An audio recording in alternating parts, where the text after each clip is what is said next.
Hello दोस्तों, स्वागत है आप सभी का एक और नए वीडियो में। और यह वीडियो चैप्टर मास्टर सीरीज का क्लास नंबर 5 होने वाला है।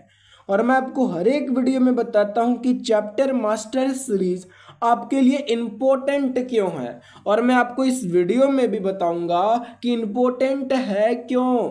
ये जो चैप्टर मास्टर सीरीज है, मैं आपको इस सीरीज में सभी सब्जेक्ट का chapter by chapter MCQ question practice करवाता हूं। और ये सभी क्वेश्चन किसी ना किसी एग्जाम के प्रीवियस ईयर के क्वेश्चन होते हैं, याद रखिएगा।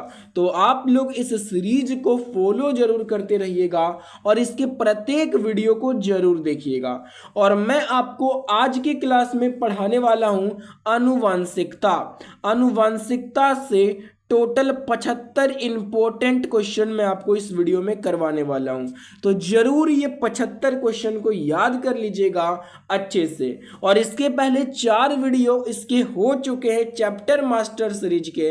अगर आपने नहीं देखा है तो जरूर आप लोग उन सभी वीडियो को देख लीजिएगा, वो भी बहुत ही ज़्यादा इंपॉर्टेंट है। तो चलिए वीडियो को स्टार्ट करते हैं। आप लोग वीडियो को अंत तक जरूर देखिएगा। तो हम यहां से क्वेश्चन नंबर 1 से स्टार्ट करते हैं। पहला क्वेश्चन है, यौन प्रजनन में माता पिता को योगदान होता है। योग प्रजनन में माता पिता का योगदान होता है कितना? तो अपने जीन्स का आधा हिस्सा। जो जब यौन प्रजनन होता है तो जो संतान उत्पन्न होती है तो माता पिता का योगदान क्या होता है? तो अपने जीन्स का आधा हिस्सा, यानी कि जो उसका जो जीन्स है उसका आधा हिस्सा आता है उसके पुत्र में आता है। जैसे आप लोग पढ़े होंगे गुणसूत्र के बारे में, तो गुणसूत्र कितना होता है यानी कि मानव के शरीर में तो 46 गुणसूत्र होता है। कितना होता है? 46। अगर जोड़ा में बात करें तो 23 जोड़ा होता है। अब एक व्यक्ति में 46 गुणसूत्र होता है तो ये क्या होगा गुणसूत्र? मान लीजिए यहाँ पे यानी कि एक उसका पुत्र हुआ, ठीक है, तो उसके पुत्र में जो आएगा पिता का इसका आधा गुणसूत्र आएगा। टोटल गुणसूत्र 46 है, पिता का आएगा कितना? 23 गुणसूत्र और माता का आएगा इसमें 23 गुणसूत्र, माने आधा आता है। कितना आता है? आधा आता है। तो वही बोला था कि जो जीन्स होते हैं ना योगदान यौन प्रजनन में, तो अपने जीन्स का आधा हिस्सा ही योगदान होता है, याद रखिएगा। अगला क्वेश्चन है, मानव शरीर की एक कोशिका में कितने गुणसूत्र होते हैं? ये मैंने अभी बता दिया आपको कि मानव शरीर की कोशिका में 46 गुणसूत्र होते हैं। कितने? 46 गुणसूत्र होते हैं। अगर जोड़ा में पूछे तो 23 जोड़ा होता है, याद रखिएगा। अगला क्वेश्चन है क्वेश्चन नंबर 3, गुणसूत्र किससे संबंधित है? तो गुणसूत्र जो है ना ये आनुवंशिक लवणों से संबंधित है, आनुवंशिक लक्षणों से संबंधित है। कौन? तो गुणसूत्र संबंधित है, लवण नहीं होना चाहिए, लक्षण। तो गुणसूत्र किससे संबंधित है? आनुवंशिक से संबंधित है। आनुवंशिक ये गुण होता है। आनुवंशिक गुण क्या होता है? जो गुण हमारे माता पिता से हम में आता है ना उसी को बोलते हैं आनुवंशिक गुण। तो गुणसूत्र इसी से संबंधित है, याद रखिएगा। अगला क्वेश्चन है, उस बिंदु का क्या नाम है जिस पर क्रोमोसोम में क्रोमेटिक जुड़ते हैं? उस बिंदु का नाम बताना है जिस पर क्रोमोसोम में क्रोमेटिक जुड़ते हैं। तो वो गुणसूत्र क्या है? तो सेंट्रोमियर। क्या है? सेंट्रोमियर। राइट आंसर हो जाएगा ऑप्शन नंबर बी। अगला क्वेश्चन है, रिक्त स्थान में सबसे उपयुक्त विकल्प भरें। यदि एक पौधे का समजीनी TRR तो समलक्षणी क्या होगा? बोला है यहाँ पे कि रिक्त स्थान को एक अच्छा सा विकल्प से भरना है। यहाँ पे क्या करना? अच्छा से विकल्प से भरना है। यदि एक पौधे का समजीनी क्या है? तो छोटी टी और बड़ी आर फिर छोटी आर है, तो समलक्षणी क्या होगा? तो समलक्षणी बौना और गोल होगा। क्या होगा? बौना और गोल। आप लोग पढ़े होंगे मेंडल का जो नियम है आनुवंशिक का नियम, उसमें ये इंपॉर्टेंट होता है, उसी में ये पढ़ाया जाता है कि ये कैसे होता है। तो आप लोग यहाँ पे याद रख लीजिए कि ये कैसा होगा। तो इसका जो लक्षण होगा ये बौना और गोल होगा, याद रखिएगा। अगला क्वेश्चन है, डैश आनुवंशिकी सामग्री के वाहक है। डैश आनुवंशिकी सामग्री के भाग है। आनुवंशिकी सामग्री के भाग कौन है? तो जीन होते हैं। कौन होते हैं? जीन होते हैं, याद रखिएगा। अगला क्वेश्चन है, वनस्पति भागों या बीज के बजाय कोशिकाओं के माध्यम से नए पौधे को उगाना कहा जाता है। वनस्पति भागों या बीज के बजाय कोशिकाओं के माध्यम से, माने वनस्पति भाग या बीज के बजाय, उससे नहीं, उसके बजाय कोशिकाओं के माध्यम से नए पौधे को उगाने को क्या कहा जाता है? यहाँ पे नए पौधे को किसके माध्यम से उगा रहे हैं? बीज के माध्यम से नहीं, कोशिकाओं के माध्यम से नए पौधे को उगाने को क्या कहा जाता है? तो टिश्यू कल्चर कहा जाता है। क्या कहा जाता है? टिश्यू कल्चर कहा जाता है, याद रखिएगा। अगला क्वेश्चन है, एक नवजात बालिका की कोशिकाओं में गुणसूत्र का कौन सा हिस्सा संयोजन होता है? एक नवजात बालिका की कोशिकाओं में गुणसूत्र का कौन सा हिस्सा संयोजन होता है? तो देखिए यहाँ पे बालिका बोला है, बालक और बालिका में अंतर है। बालिका माने जो होता है मादा, यानी कि नारी जाति। तो जब एक नवजात, यानी कि नवजात किसे कहते हैं? बालिका, यानी कि जब बच्ची छोटी हो तो वही तो होता है नवजात बालिका। के कोशिकाओं का गुणसूत्र कौन सा संयोजन होता है? तो 44 गुणसूत्र प्लस XX, क्योंकि बालिका है ना, तो जो लड़की के लिए XX होता है और लड़का के लिए XY होता है, जीन गुणसूत्र इसको बोलते हैं। देखिए इसको बोलते हैं जीन गुणसूत्र बोलते हैं, ये जो हो ना XX, तो ये लड़की का जीन गुणसूत्र होता है, XX होता है। और लड़का के लिए पूछा जाएगा कि नवजात बालक है तो उसके लिए होगा 44 गुणसूत्र प्लस में XY, याद रखिएगा। मैं एक क्वेश्चन बहुत ही डिटेल में बताता हूं ताकि आपको दिक्कत ना हो, याद रखिएगा। अगला क्वेश्चन है, निम्नलिखित में से कौन सा कथन सत्य है? सही वाला कथन आपको बताना है कि सही कथन कौन सा है। तो देखिए इसका जो सही कथन है वो ऑप्शन नंबर डी है। मैं आपको सीधा बता देता हूं, अगर नहीं तो आप लोग पहले पढ़िए, एक एक ऑप्शन को पढ़िएगा ना तो आपको समझ में आएगा कि कौन सा गलत है कौन सा सही। देखिए ऑप्शन ए क्या है, टिड्डों तथा कुछ अन्य कीटों के नरों में सिर्फ 4 लिंग गुणसूत्र या सेक्स क्रोमोसोम होते हैं। क्या यह सही है? नहीं, ये गलत है, ऑप्शन ए गलत है। किसी नर में X गुणसूत्र और 2 Y गुणसूत्र होते हैं, ये भी गलत है। नर में X गुणसूत्र और 2 Y गुणसूत्र होते हैं, ऐसा तो नहीं होता है। नर में मैंने बताया ना कि XY गुणसूत्र होते हैं नर में। तीसरा ऑप्शन पढ़िए क्या है, मानवों के 46 गुणसूत्र होते हैं जिनमें से 42 बोले तो 21 जोड़े अलिंगी गुणसूत्र, ये गलत है। 42 नहीं, 44 गो अलिंगी होता है, 44 गो अलिंगी गुणसूत्र होता है, ये तो गलत हो गया। ऑप्शन डी पढ़िए क्या है, द्विगुणित जीव जिसमें लिंग अलग अलग होते हैं कि द्विगुणित कोशिकाओं में गुणसूत्रों का एक विशेष जोड़ा होता है जो लिंग का निर्धारण करता है और उन्हें हम लिंग गुणसूत्र कहते हैं। भाई सही है कि जो होता है ना, जो द्विगुणित जीव में क्या होता है कि कोशिकाओं के गुणसूत्र का एक विशेष जोड़ा होता है जो लिंग निर्धारण करता है। लिंग निर्धारण कहने का मतलब कि जन्म लेने वाला बच्चा लड़का होगा कि लड़की, वो निर्धारित करता है लिंग गुणसूत्र। और लड़का में होता है XY लिंग गुणसूत्र और जो लड़की होती है उसमें होती है XX, याद रखिएगा।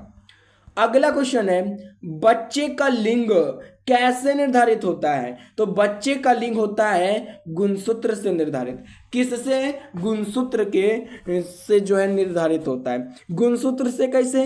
माने बच्चे का लिंग कि जन्म लेने वाला बच्चा, लिंग बोले तो लड़का होगा कि लड़की, कैसे निर्धारित होगा? गुणसूत्र से होता है। अगर गुणसूत्र उसमें XX है जीन गुणसूत्र तो लड़की होगी, अगर XY है तो क्या होगा? लड़का होगा, याद रखिएगा। अगला क्वेश्चन है, निम्नलिखित में से कौन सा कथन सत्य है? सही वाला कथन चुनना है। तो मैंने बोला ना कि ऑप्शन पढ़िए, ऑप्शन ए, मानव में 46 गुणसूत्र पाए जाते हैं जिनमें 42 ऑटोसोम्स होते हैं और 4 जोड़े लिंग गुणसूत्र, ये गलत है। 42 गो ऑटोसोम नहीं होता है, 44 गो ऑटोसोम होता है और 2 गो होता है लिंग गुणसूत्र, ये तो गलत हो गया पहले ही। ऑप्शन बी पढ़िए, जेनेटिक शब्द JD बाटसन द्वारा 1906 में दिया गया, ये भी गलत है, याद रखिएगा। मेंडल पहले वैज्ञानिक थे जिन्होंने जीन को आनुवंशिकता के रूप में 1886 में देखा, नहीं, ये भी गलत है। ऑप्शन डी पढ़िए, एक DNA अणु दो पॉलीन्यूक्लियोटाइड रज्जु कोण जैसे एक घुमाकार सीढ़ी का बना होता है, एकदम सही है, ऑप्शन नंबर डी हो जाएगा कि एक डीएनए अणु दो पॉलीन्यूक्लियोटाइड रज्जु कोण जैसे एक घुमाकार सीढ़ी का बना होता है, ये सही है, ऑप्शन नंबर डी हो जाएगा। अगला क्वेश्चन है क्वेश्चन नंबर 12, निम्नलिखित में से कौन सा कथन सही या गलत है? कौन सा कथन सही या कथन गलत है? क्या बोला गया है कि बताना है कि इसमें से कौन सा कथन सही है और कौन सा कथन गलत है, ये बताना है। तो सबसे पहले कथन पढ़िए, आपके पास 3 को कथन है ABC, तभी पता चलेगा कि कौन सा कथन सही है और कौन सा कथन गलत है। कथन 1 पढ़िए, मटर का पौधा मेंडल द्वारा कार्य करने के लिए चुना गया था, एकदम सही है कि मेंडल ने अपने प्रयोग में मटर के पौधों को ही चुना था। ए क्या है? सही है। ए क्या है? सही है, याद रखिएगा, कथन ए सही है। अब कथन बी पढ़िए, गुणसूत्र कारक का वाहक है, तो कथन बी भी सही है कि गुणसूत्र जो होता है वो कारक का वाहक होता है। गुणसूत्र क्या होता है? कारक का वाहक होता है। ऑप्शन सी पढ़िए, मानव अंग में भुजाएं पक्षियों के पंखों के अनुरूप है। मानव अंग में जो मानव की भुजा होता है वो पक्षियों के अंग के अनुरूप होता है, नहीं, ये गलत हो जाएगा। तो ऑप्शन ए और बी सही है, केवल कथन ए और बी सही है और सी क्या हो जाएगा? गलत हो जाएगा, याद रखिएगा। अगला क्वेश्चन है, आनुवांशिक लक्षणों के जीन समूह को कहते हैं, तो उसे कहते हैं जीनोटाइप। आनुवांशिक लक्षणों के जीन समूह को जीनोटाइप कहते हैं। अगला क्वेश्चन है, लैंगिक प्रजनन में डैश के या काट शामिल होते हैं, तो लैंगिक प्रजनन में विपरीत लिंगों 2 जनक शामिल होते हैं। जब लैंगिक प्रजनन होता है तो उसमें 2 विपरीत लिंग वाले जीव भाग लेते हैं, एक नर भाग लेते हैं, एक मादा भाग लेते हैं। लैंगिक जनन में जनन 2 प्रकार का होता है, लैंगिक जनन और एक अलैंगिक जनन। तो बोला है लैंगिक जनन में ना, तो इसमें विपरीत लिंग वाले जीव भाग लेते हैं। विपरीत कहने का मतलब क्या है कि एक नर भाग लेगा तो एक मादा भाग लेगी, याद रखिएगा। अगला क्वेश्चन है, एक मादा युग्मक में डैश क्रोमोसोम होते हैं, तो एक मादा युग्मक में युग्मक बोला गया है मतलब जोड़ा में 23 क्रोमोसोम होते हैं। कितने? 23 जोड़ा होता है ना। अगर पूछता कि एक मादा में कितना क्रोमोसोम, तो 46, लेकिन यह युग्मक आ गया, तो जब युग्मक आ गया तो 23 होता है, याद रखिएगा। युग्मक माने होता है जोड़ा, माने कितना जोड़ा, तो 23 जोड़ा होता है।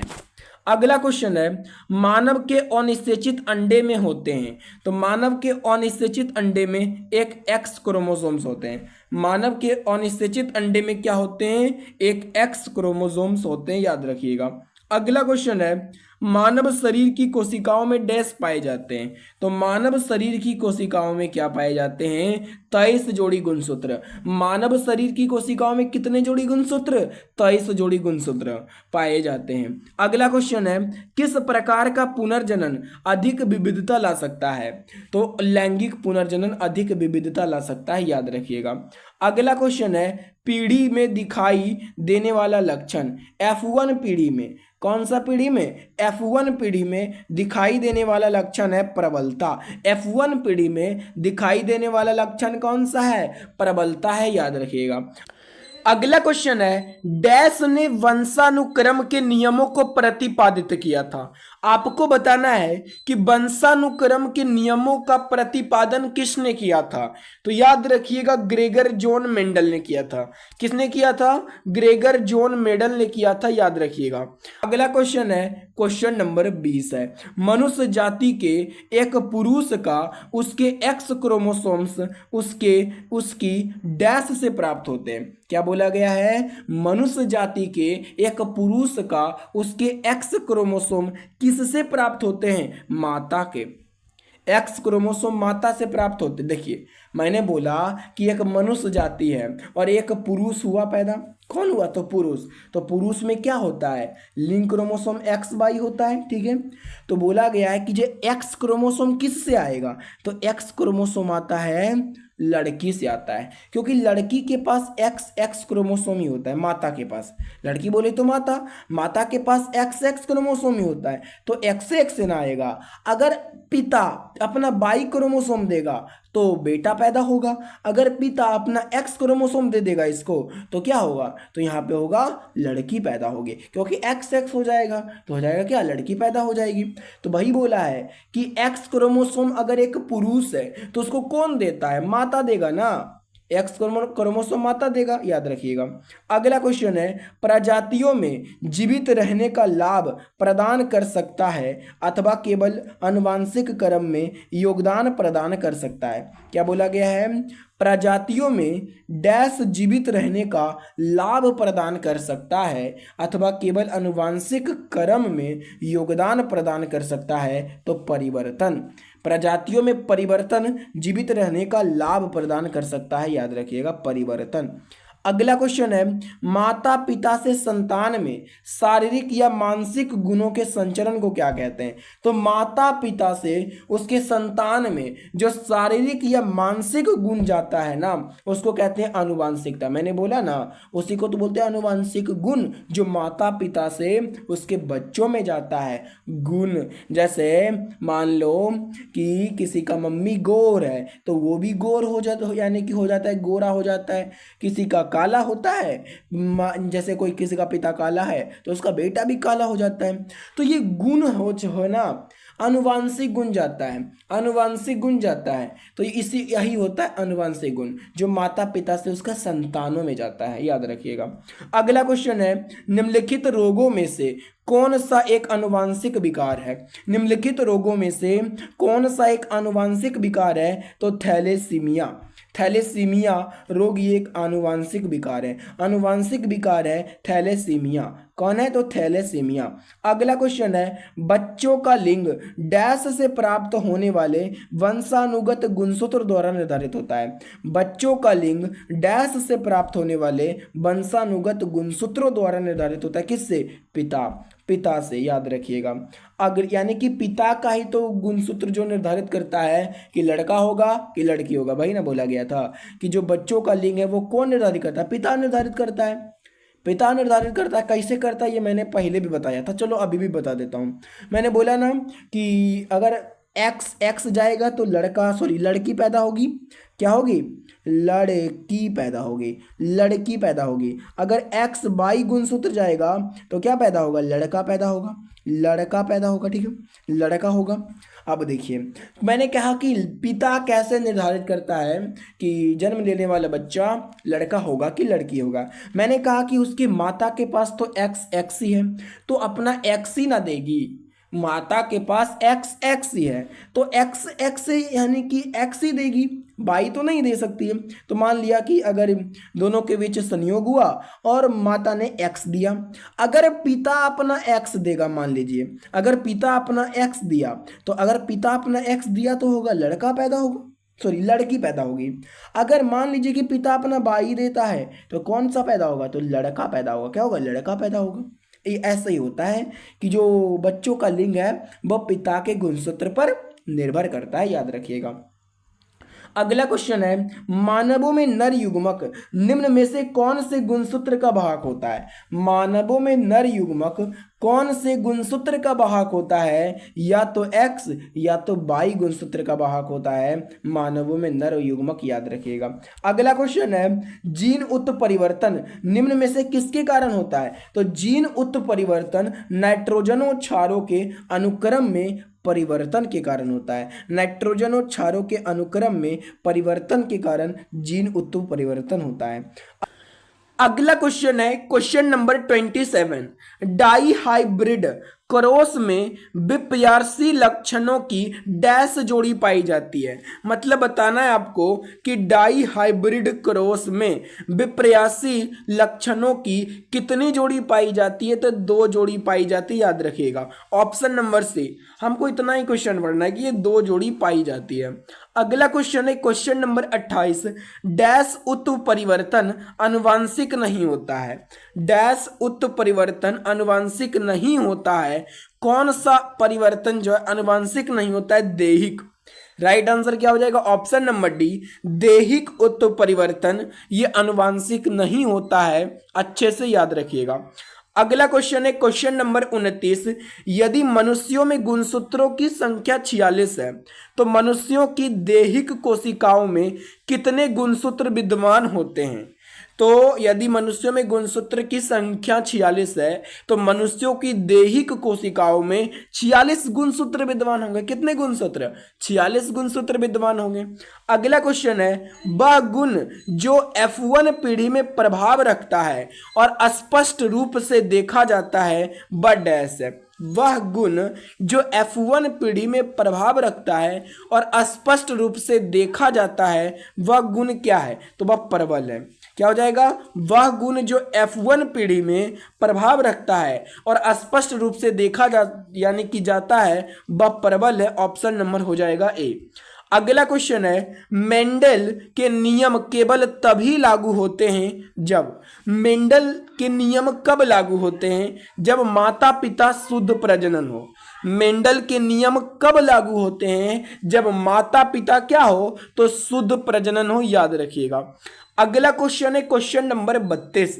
मेंडल ने F1 पीढ़ी के पौधों से F2 वंशज डैश की पद्धति द्वारा प्राप्त किया। तो किस पद्धति के द्वारा प्राप्त किया? तो स्व परागन की पद्धति के द्वारा प्राप्त किया। मेंडल ने F1 पीढ़ी के पौधों से F2 वंशज, मेंडल ने क्या किया कि F1 पीढ़ी के पौधों से F2 वंशज ये किस पद्धति द्वारा प्राप्त किया? तो स्व परागन की पद्धति के द्वारा प्राप्त किया। याद रखिएगा। अगला क्वेश्चन है किस प्रकार का प्रजनन अधिक विविधता ला सकता है?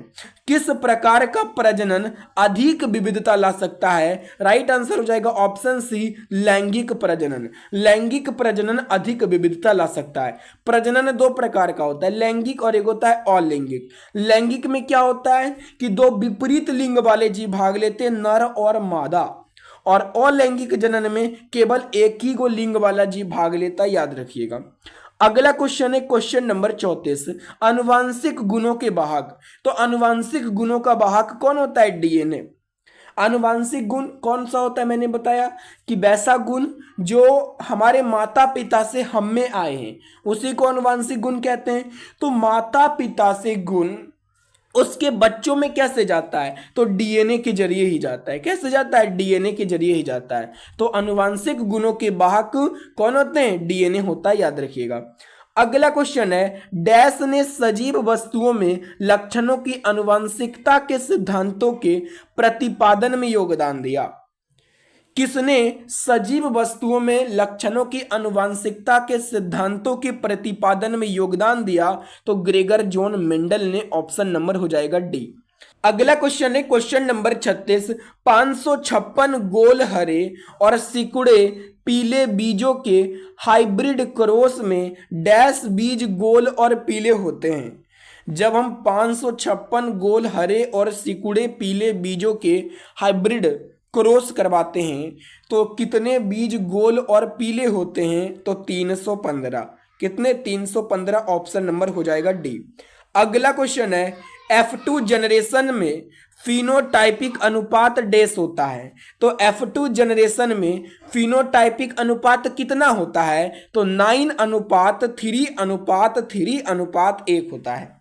F2 जनरेशन में फिनोटाइप का अनुपात 9:3:3:1 होता है। याद रखिएगा।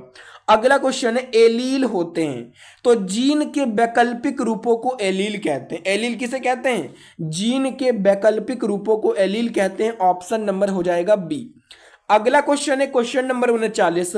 विश्वास और प्रथाओं का एक संग्रह जिसका उद्देश्य मानव आबादी की आनुवंशिकता गुणवत्ता में सुधार लाना होता है, यह आनुवंशिकी के क्षेत्र को क्या कहा जाता है? तो इसे कहा जाता है यूजीनिक्स कहा जाता है। क्या कहा जाता है? Option number D, eugenics.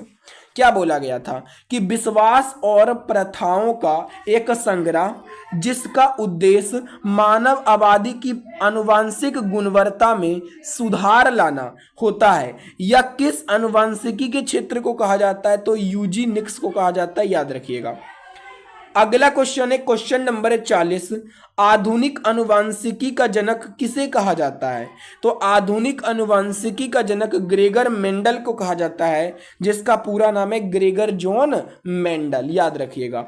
अगला क्वेश्चन है डैश प्रयोग हमें गुणों की विरासत को एक पीढ़ी से अगली पीढ़ी में ले जाने के लिए तंत्र प्रदान करते हैं। माने कौन से यानी किसके प्रयोग हमें गुणों की विरासत को एक पीढ़ी से अगली पीढ़ी में ले जाने के लिए तंत्र प्रदान करते हैं? तो मेंडल के प्रयोग। कौन से प्रयोग? मेंडल के। अगर ये पूछा जाए मेंडल ने अपने प्रयोग में किस पौधे का चयन किया था, तो मटर के पौधे का चयन किया था। ये भी आपको ध्यान में रखना है। अगला क्वेश्चन है क्वेश्चन नंबर 42। डैश वैज्ञानिक जीजे मेंडल का निधन कब हुआ? बताइएगा कि डैश वैज्ञानिक जीजे मेंडल का निधन कब हुआ था? जीजे मेंडल का निधन कब हुआ था? याद रखिएगा 1884 में। 1884 में जीजे मेंडल का निधन हुआ। कब हुआ? 1884 में, याद रखिएगा। अगला क्वेश्चन है क्वेश्चन नंबर 43। इनमें से कौन सा लिंग संबंधित निर्धारण के बारे में गलत है? लिंग संबंधी निर्धारण के बारे में कौन सा कथन गलत है? गलत वाला चुनना है, याद रखिएगा। ऑप्शन ए है एक पुरुष में एक एक्स गुणसूत्र और एक वाई गुणसूत्र होता है, ये तो सही है। पुरुष में क्या होता है? एक्स और वाई गुणसूत्र ना होता है, मतलब सही है। ऑप्शन बी है बच्चों का लिंग निषेचन के समय निर्धारित किया जाता है जब नर और मादा युग्मक मिलकर एक युग्मनज बनाते हैं। एकदम ये भी सही है कि जो बच्चों का लिंग निर्धारित होता है कि जन्म लेने वाला बच्चा लड़का होगा कि लड़की, ये निषेचन के समय ही निर्धारित हो जाता है। निषेचन क्या होता है कि जब नर युग्मक और मादा युग्मक मिलते हैं ना, तो उसी समय निर्धारित हो जाता है कि जन्म लेने वाला बच्चा लड़का पैदा होगा कि लड़की पैदा होगा, याद रखिएगा।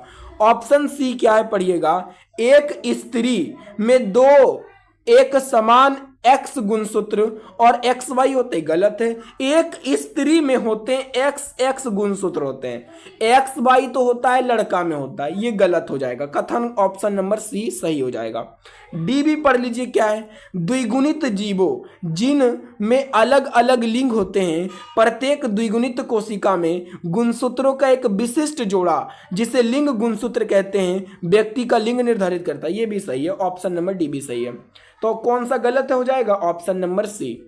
अगला क्वेश्चन है क्वेश्चन नंबर 44। मनुष्यों में पुरुष के यौन गुणसूत्र में डैश समूह होते हैं। तो यौन गुणसूत्र में कितने होते हैं मनुष्य के? पुरुष में बोला है तो एक्स वाई, अगर मादा में बोलती तो एक्स एक्स हो जाता, याद रखिएगा। अगला क्वेश्चन है क्वेश्चन नंबर 45। आम तौर पर मेंडेलियन कारक क्या कहलाते हैं? तो आम तौर पर जो मेंडेलियन कारक है वो जीन कहलाते हैं। क्या कहलाते हैं? जीन। ऑप्शन नंबर बी हो जाएगा। अगला क्वेश्चन है मेंडल ने मटर के पौधों को चुना क्यों? मेंडल ने, आपको पता होगा कि जब अपना प्रयोग किया था तो मटर के पौधा का चुना। तो क्यों चुना? क्योंकि उनमें विषम गुण देखने को मिलते हैं, इसलिए। क्योंकि वो विषम गुण वाले होते हैं मटर, इसलिए मेंडल ने अपने प्रयोग के लिए मटर के पौधा को चुना, याद रखिएगा। अगला क्वेश्चन है विविधता डैश है। विविधता क्या है? तो विविधता जो है ना, एक ही प्रजाति के व्यक्तियों के बीच अंतर। ऑप्शन बी है एक ही माता पिता की संतानों के बीच अंतर, माता पिता और संतानों के बीच अंतर, ये सभी जो है विविधता है। ये सभी क्या है? विविधता है। ऑप्शन नंबर सी हो जाएगा। विविधता क्या होता है? माने अलग अलग होना, अंतर होना, उसी को बोलते हैं विविधता। तो सही हो जाएगा इसका सभी राइट आंसर। अगला क्वेश्चन है मेंडल ने किस आधार पर युग्मकों को शुद्धता का नियम दिया? मेंडल ने किस आधार पर युग्मकों की शुद्धता का नियम दिया? तो किस आधार पर दिया? एक संकर संकरण के आधार पर दिया। मेंडल ने एक संकर संकरण के आधार पर युग्मकों की शुद्धता का क्या दिया? तो नियम दिया, याद रखिएगा। अगला क्वेश्चन है महिला रोगाणु कोशिका डैश क्या है? कि महिला रोगाणु कोशिका में गुणसूत्रों की संख्या कितनी है? तो कितनी होती है? तो महिला रोगाणु कोशिका में गुणसूत्रों की संख्या क्या हो जाएगा? तो 23 हो जाएगा। कितनी? 23। ऑप्शन नंबर ए हो जाएगा। अगला क्वेश्चन है क्वेश्चन नंबर 50। निम्नलिखित में से कौन सी विशेषता मटर के एक पौधे में अप्रभावी होता है? कौन सी विशेषता है जो मटर के एक पौधों में अप्रभावी होता है? तो झुर्रीदार बीज ये मटर के पौधों में अप्रभावी होता है। अगला क्वेश्चन है इनमें से कौन सा पुरुषों में पाया जाता है? तो पुरुषों में पाया जाता है वायु गुणसूत्र। पुरुषों में पाया जाता है क्या? तो वायु गुणसूत्र पाया जाता है, याद रखिएगा। अगला क्वेश्चन है वंशानुक्रम की इकाई। तो वंशानुक्रम की इकाई जीन, ऑप्शन नंबर हो जाएगा डी। अगला क्वेश्चन है पुनर्जनन का अर्थ क्या है? पुनर्जनन का अर्थ क्या है? तो छोटे खंड से जीव के पूरे शरीर का निर्माण। ये अलैंगिक जनन का भाग होता है पुनर्जनन। पुनर्जनन में क्या होता है कि एक छोटा सा खंड, मान लीजिए कोई जीव है, ठीक है, ये एक जीव है और ये जीव है, इस जीव का अगर कोई छोटा सा खंड कट जाता है तो ये फिर छोटा खंड क्या करेगा, फिर पुनः एक जीव का निर्माण कर देता है, उसी को बोलते हैं पुनर्जनन। तो पुनर्जनन का अर्थ होता है छोटे खंड से जीव के पूरे शरीर का निर्माण हो जाना, याद रखिएगा। अगला क्वेश्चन है question number 54। Doctor Hargobind Khorana को किसके लिए नोबेल पुरस्कार मिला? तो डॉक्टर हरगोविंद खुराना को जेनेटिक कोड के लिए नोबेल पुरस्कार मिला। डॉक्टर हरगोविंद खुराना को किस लिए मिला था नोबेल पुरस्कार? तो जेनेटिक कोड के लिए मिला था, याद रखिएगा। अगला क्वेश्चन है डीएनए का मूल मात्रक होता है क्या? न्यूक्लियोटाइड्स। डीएनए का मूल मात्रक न्यूक्लियोटाइड्स होता है। अगला क्वेश्चन है question number 56। Match the column का है, क्या है? सूची 1 तथा सूची 2 की खोजें और वैज्ञानिकों के नाम को सम्मिलित कीजिए, बताना है। देखिए पहला क्या है, डीएनए संरचना। डीएनए की संरचना को किसने दिया था? देखिए थोड़ा सा हम यहाँ पे क्या बोला गया है, थोड़ा सा देखिए, बोला गया डीएनए की संरचना। डीएनए की संरचना को किसने दिया था? वाटसन एवं क्रिक ने दिया था। किसने दिया था? डीएनए की संरचना को वाटसन एवं क्रिक ने दिया था, याद रखिएगा। एबी रक्त समूह को किसने दिया? तो एबी रक्त समूह लैंड अस्टीनर हो जाएगा। जंपिंग जीन, ऑप्शन सी का क्या हो जाएगा? Jumping gene. बारबरा क्या हो जाएगा? बारबरा मैक्लेंटॉक हो जाएगा जंपिंग जीन का। सी का हो जाएगा 3। और रेगुलेटरी जीन, रेगुलेटरी जीन का हो जाएगा जेकब और मोनोड, ये सभी वैज्ञानिक के नाम। तो ए का क्या हो जाएगा? 3। ए का 3, तो ए का 3 देखिए बी और सी में है, तो ये तो गलत हो जाएगा। फिर बी का क्या हो जाएगा? तो बी का हो जाएगा 4, तो बी का 4 ऑप्शन नंबर सी हो जाएगा इसका, याद रखिएगा। अगला क्वेश्चन है डीएनए संरचना का मॉडल किसने दिया? तो डीएनए संरचना का मॉडल अभी मैंने बताया आपको मैच द कॉलम में कि वाटसन और क्रिक ने दिया था। किसने दिया था? वाटसन एवं क्रिक ने दिया था। अगला क्वेश्चन है एकल स्ट्रैंडेड वाले डीएनए अणु कहाँ मिलते हैं? एकल स्ट्रैंडेड वाले डीएनए अणु कहाँ मिलते हैं? तो कहाँ मिलते हैं ये आपको बताना है। तो 5 गुने 174 बैक्टीरियोफेज में कहाँ मिलते हैं? 5 गुने 174 बैक्टीरियोफेज में मिलते हैं। अगला क्वेश्चन है निम्न में से कौन सी जांच एक बच्चे के पिता का निर्धारण करती है? कौन सी जांच एक बच्चे के पिता का निर्धारण करती है? तो डीएनए फिंगरप्रिंटिंग। जैसे मान लीजिए कोई बच्चा है और मान लीजिए एक बच्चा है, हमको पता लगाना है कि इसका पिता कौन है, हमको नहीं पता है, तो कैसे लगा सकते हैं? तो डीएनए फिंगरप्रिंटिंग से लगा सकते हैं, क्योंकि उसका डीएनए क्या होता है, अपने बच्चे के डीएनए से मैच करेगा, तो डीएनए से पता लगा सकते हैं ना, याद रखिएगा। अगला क्वेश्चन है क्वेश्चन नंबर 60 है जीन का आकार होता है तो सर्पाकार होता है। जीन का आकार कैसा होता है? सर्पाकार होता है। अगला क्वेश्चन है किसी आबादी में जीनों के कुल योग को कहते हैं? किसी आबादी में जीनों के कुल योग को क्या कहते हैं? जीन बस्ती कहते हैं। किसी आबादी में जीनों के कुल योग को जीन बस्ती कहते हैं। अगला क्वेश्चन है जेनेटिक इंजीनियरिंग तकनीक से निम्नलिखित में पहले किसे बनाया गया? जेनेटिक इंजीनियरिंग तकनीक से पहले किसे बनाया गया? तो ट्रांसजेनिक बैक्टीरिया को बनाया गया। जेनेटिक इंजीनियरिंग तकनीक से पहले ट्रांसजेनिक बैक्टीरिया को बनाया गया, याद रखिएगा। अगला क्वेश्चन है, निम्नलिखित की कोशिका सूक्ष्मतम जीवित कोशिका है। किसकी कोशिका सूक्ष्मतम जीवित कोशिका होती है? तो माइकोप्लाज्म की, ऑप्शन नंबर हो जाएगा सी। अगला क्वेश्चन है, जब किसी पुष्प का पराग उसी पौधे के पराग कण प्रकार के वर्तिकाग्र में अंतरित कर दिया जाता है तो उसे क्या कहा जाता है? तो उसे बोला जाता है स्वयुग्मन, ऑटोगेमी। यानी किसी फूल का परागकण है, उसी पौधे के वर्तिकाग्र में चला गया तो उसे बोलते हैं स्वयुग्मन, स्वपरागन बोलते हैं। ऑप्शन नंबर हो जाएगा ए। अगला क्वेश्चन है, पौधों में गैसों का विनिमय किसके द्वारा होता है? तो पौधों में गैसों का विनिमय अस्टोमेटा, क्यूटिकल, लेंटिकल्स, ये सभी के द्वारा होता है। पौधों में गैसों का विनिमय ये सभी के द्वारा होता है, याद रखिएगा। अगला क्वेश्चन है, क्लोनिंग पद निम्नलिखित में से किससे संबंधित है? तो क्लोनिंग पद ये जनन विज्ञान से संबंधित है। किससे संबंधित है? क्लोनिंग पद जनन विज्ञान से संबंधित है। अगला क्वेश्चन है, बच्चों का लिंग मुख्य रूप से निर्भर करता है। तो बच्चों का लिंग पिता पर निर्भर करता है कि पिता के गुणसूत्र पर निर्भर करता है, याद रखिएगा कि लड़का पैदा होगा कि लड़की पैदा होगी। अगला क्वेश्चन है, परागन के लिए परागन की क्रिया होती है, आपको पता होगा पौधों में होती है। तो परागन के लिए निम्न में से कौन सा तत्व आवश्यक नहीं है? तो आग से परागन थोड़ा ना होगा। परागन की क्रिया हवा, पानी, कीट के द्वारा हो सकता है।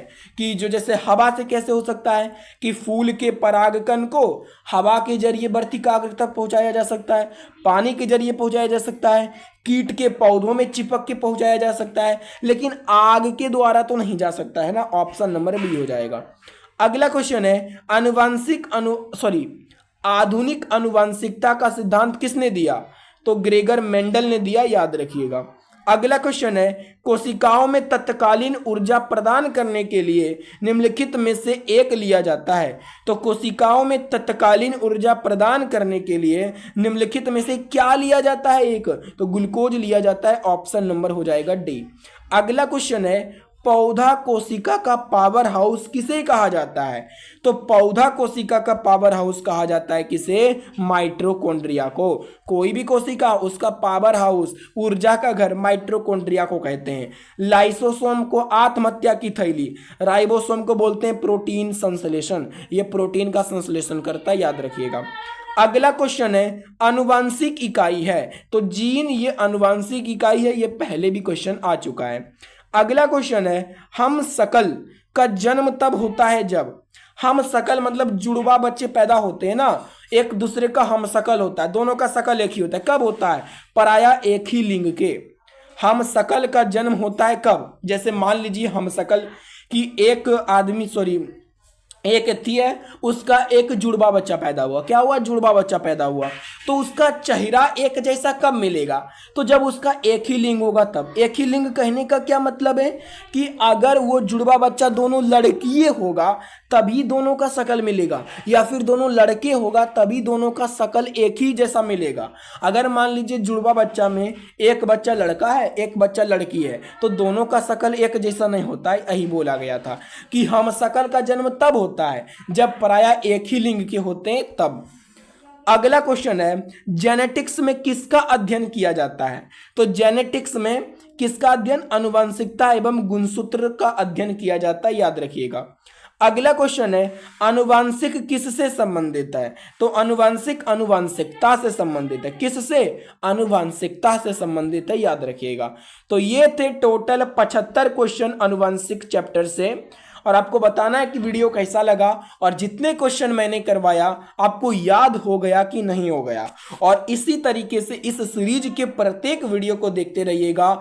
इंपॉर्टेंट होने वाला है आपके एग्जाम के लिए, ये रामबाण साबित होने वाला है। यहीं से आपको सिलेक्शन मिलेगा। तो चलिए मिलते हैं अगले वीडियो में। धन्यवाद।